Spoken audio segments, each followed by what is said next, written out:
For more video and audios, subscribe to Ya Usharif TV. Thank you. Kalaman soyayya, soyayya, saboda ke na shirya, a gona ba kamar ki, mai kyawun siffa, kalamai na domin ki.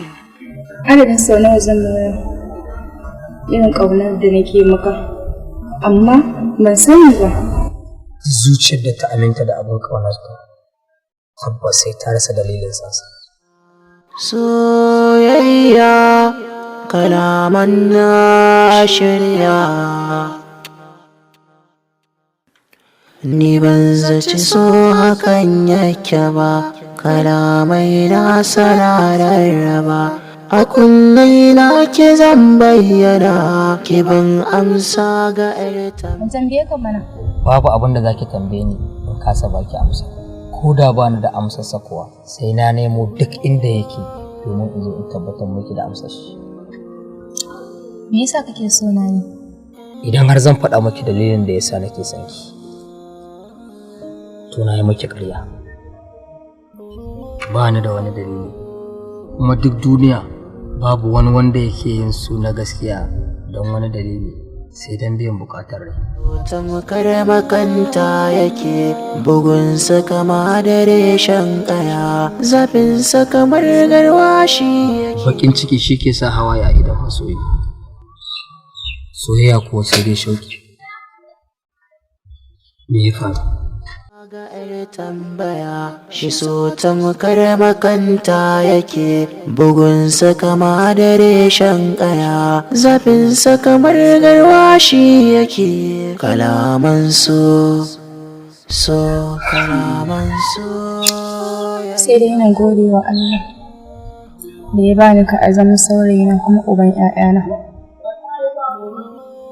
Gaskiya ka iya komai, babu abin da Allah ya rage ka da shi da za ka sa ni farin ciki. Na gode. You are more than that a gurina, don haka karki sake, karki ƙara. Duk abin da na miki ne saboda kin isa.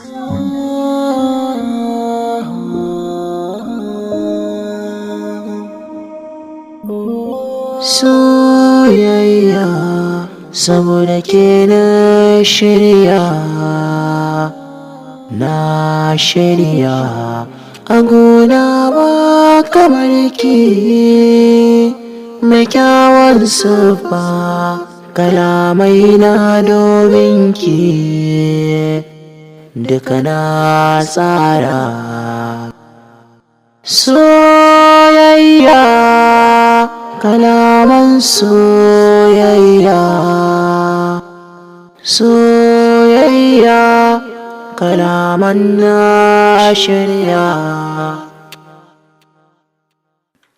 ni ban zaci so hakan yake ba, kalamai na sarararraba, a kullai na ki zan bayyana, ki ban amsa ga ƴar tambaya. Shi so tamkar makanta yake, bugunsa kama da reshen ƙaya, zafinsa kamar garwashi yake.